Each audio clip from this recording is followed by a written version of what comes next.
What would be the safest place to live in Hyrule if Calamity Gannon did strike? First of all, you may be asking me, why would I need to know this? The answer is, you've probably spent thousands of hours Korok hunting and still haven't saved the princess, even though she said she needed help, and she's probably going to die. All thanks to Hestu. Thanks, man. For this, we will not be taking into account the fact that only they can enter Gerudo Town, and the fact that you would die from the heat if you went within a mile of Death Mountain. The 7 places we will be considering are Lurelin Village, Kakariko Village, Hateno Village, Zora's Domain, Rito Village, Gerudo Town and Goron City. For this, we will have 3 categories. Supplies, how much food, water and crops there are. Defence, if Calamity Gannon's bokoblins and moblins are sent to attack, how likely are we to survive? And finally, amenities, things like the dye shop, inns, shops, etc. Round 1, and first of all we're going to start off with supplies. And we're going to then start off with Lurelin Village. So Lurelin Village, basically, it's got fish. There are a few cattle ranches in Hateno, which isn't too far away. But you know, still, well, there's a ton of fish. Coconuts from the trees, so supplies really do work there. Water, the seawater can just be purified, so boom, Lurelin Village is an immediate tick. Moving on to Kakariko. Kakariko is, it doesn't have any fish, however it has lots of things like carrots and pumpkins, as we see in the game, and there's also water. And if we go down past the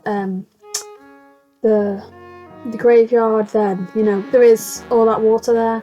It might not be drinkable, but we're not really told, so that's another tick. Then Hateno, well, Hateno's a lot like Kakariko, apart from there are lots more crops, so that's a big tick, definitely. Water though, there are a few supplies of water with that infinite rainfall thing near our house. So that's also a definite tick. Zora's Domain, once again, a lot like Lurelin, water, and sickness seawater can be drank. And there isn't any farming, but you know, still fish and water, still easy to survive, so another tick. Rito Village, this is where it gets sort of tricky, because Rito, there aren't necessarily any farms there, however there is water, and the surrounding land of Rito Village could be used for farming, and as we see, and we know it can, because we see it in the stables. So I am a bit reluctant, but I will have to give it a tick. Then we're moving on to Gerudo Town, and I think you all know that this is going to be a big cross, because there's a very limited supply of water, you know, it is a desert, and also, what actual food is there? Apart from Molduga fins, and honestly, who wants to eat that? So, you know, I'm sadly going to have to give Gerudo Town a cross.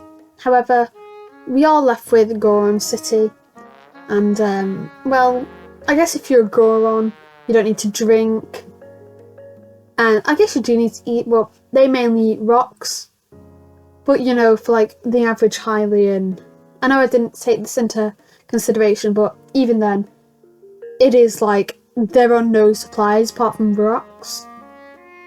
And yeah, there's also no water, so yeah, so sadly I am going to have to give Goron City a cross. Now we are going to be moving on to defence. First of all, Lurelin Village. It isn't directly next to the castle, and it is a good distance away.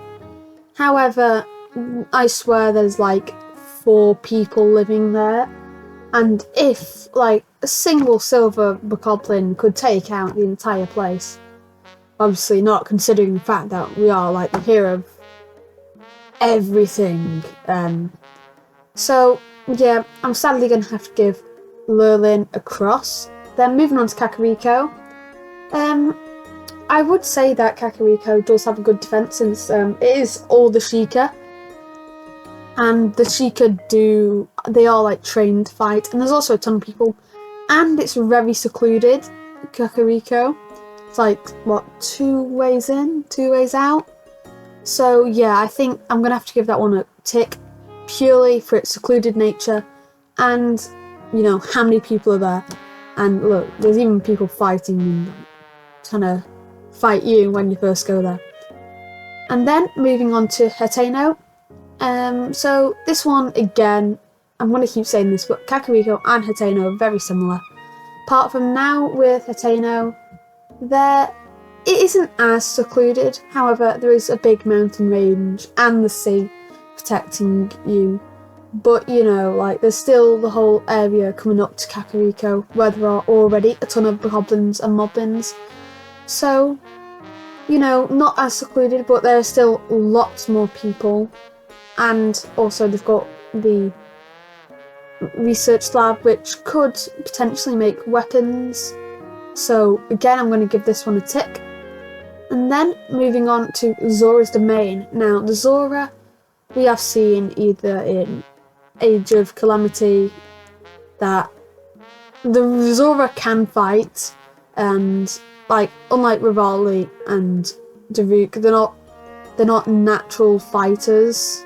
They are trained. Like we see all the guards about. We see all the weapons. They've got a weapon maker, and it's said secluded. Only 1 bridge in and 1 bridge out. So again, I'm gonna have to give this a tick. Then moving on to Rito Village. Now, also I do want to make this clear that all the Rito, Zora, Gerudo, and Goron places, we're not counting the fact that the champions will be there, or the champions' descendants, or the new champions. We're not counting them. So then moving on to Rito Village. The Rito are good warriors and all good bowmen and can fly. So, and they're also, once again, we're seeing a recurring pattern here, they are once again very secluded. And yeah, again, 1 way in, 1 way out, surrounded by water. And it's an easy escape for them as well. So again, I'm going to have to give it a tick.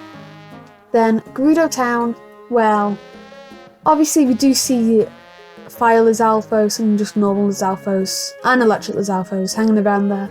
So we know that heat doesn't affect monsters much. Then again, we only do really see Lizalfos, apart from the few camps which are in the shade, you know, protected. And also, Gerudo is literally designed for war. It has, like, really high walls. And you know, the Gerudo, they are fierce fighters. We even see them training. So this one is going to be a big definite tick. I know where I would be staying if Calamity Gannon did attack. Then we have Goron City, which, once again, secluded on the side of a literal volcano. Only really Fire Lizalfos and, like, the Taluses can go there. So, and also, like, they're Gorons. Can Gorons even die? I know we see them be eaten in Ocarina of Time, but can they actually die? Anyway, they're all so fierce fighters, like, not due to skill, but due to, like, body weight. And, like, you see them wield around these cobble crushers, like, one-handed weapons. Meanwhile, we're struggling to pick them up. So, also going to give this one a tick. So, sadly, Lurlin Village is the only one which is getting X in this round. Now, we are moving on to amenities. Now, this is, like, entertainment, sort of, because even if you are alive, I don't think anyone wants to spend time in just a box filled with nothing. So, yeah, so we're going to start off once again with Lurlin Village. And when we're taking a stroll around Lurlin, if you don't like fishing, then you're kind of not going to be able to do anything at all, because it all revolves around fishing.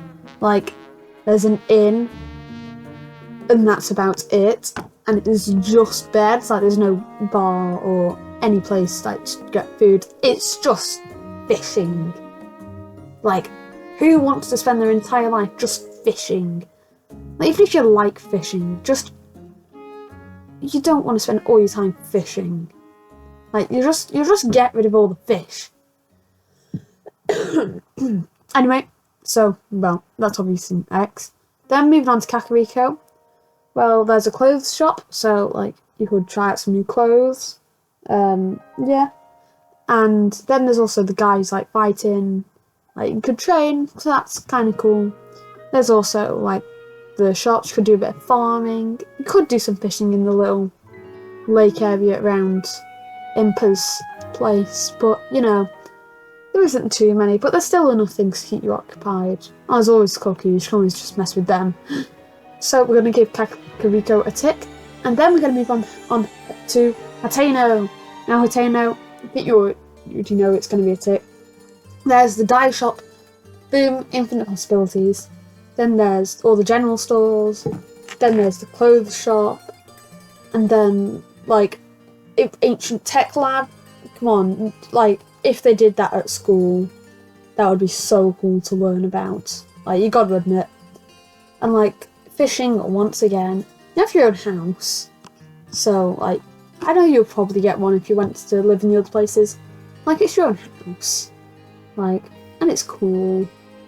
Like, you can always go for a horse ride. And, like, there's all the cows, and there's dogs. So, yeah, gonna give this one a tick as well. Then moving on to Zora's Domain. Now, once again, this is a lot like Lurlin. And if you don't like fishing, you're gonna be bored out of your mind. Since, I guess, you could also go defeat some Lionels. Like, we're not Link in this, we are just like an average Hylian. So yeah, there's not too much to do. In fact, there's not really anything. The only shops that are there are literally just like food and inn. That's about it. There's nothing to do. And like, there's nothing to learn about. Like, it's just kind of boring. Well, I guess you could have swimming lessons, but even then. So again, this is going to be an X. Now moving on to Rito Village. This one, unless you're a Rito and like flying, then once again, there's nothing really to do and keep you occupied. Once again, fishing, but it might be hard to get down there. But like, there's literally nothing. There's just like the basics, like the general store and an inn. That's literally, and the inn is like 2 beds. And like, what are you supposed to do there? Like, apart unless you can fly. And even then, once again, like an average Hylian, like we can't just fly. So I'm also gonna have to give Rito Village a cross on this one. Then, well, not finally, but we do have Gerudo Town. And Gerudo Town, well, this one is a big tick because you can go sand seal surfing. That's a mouthful. Sand seal surfing, which, I mean, you're just looking at Link and like, oh, you wish you could do that, don't you? Like, you've got all the shops, there's the bar, there's even the secret club, there's the jewellery store, there's like soldiers, there's Riju's sand seal, there's just so much to do. And like, you can also go to Karakara Bazaar, which there isn't too much, but you know, there's still like a very good amount, so this one is a big tick. Then finally, Goron City. Now, Goron City, unless you like to go for swimming lessons in lava, then once again, there is nothing to do. Like, genuinely nothing to do. So, I am going to have to give this one a cross. And then we are to who wins, and it looks like it's between Kakariko Village and Hateno Village. So, we are now have to decide whether Kakariko wins or Hateno wins. Now, well, it's probably going to be the last time I'm saying this, but, you know, they are very similar, and it's obvious why they both got so far, and it's mainly just because they are both, like, traditional settlements. Like, there's a reason why these seem like familiar, like, old settlements, and, so, the winner, that's what we're down to. Hateno, it's got tons of farms, way more people, got the ancient tech lab. Kakariko, it's got skilled warriors, a ton of tech, not as many farms, still a decent amount.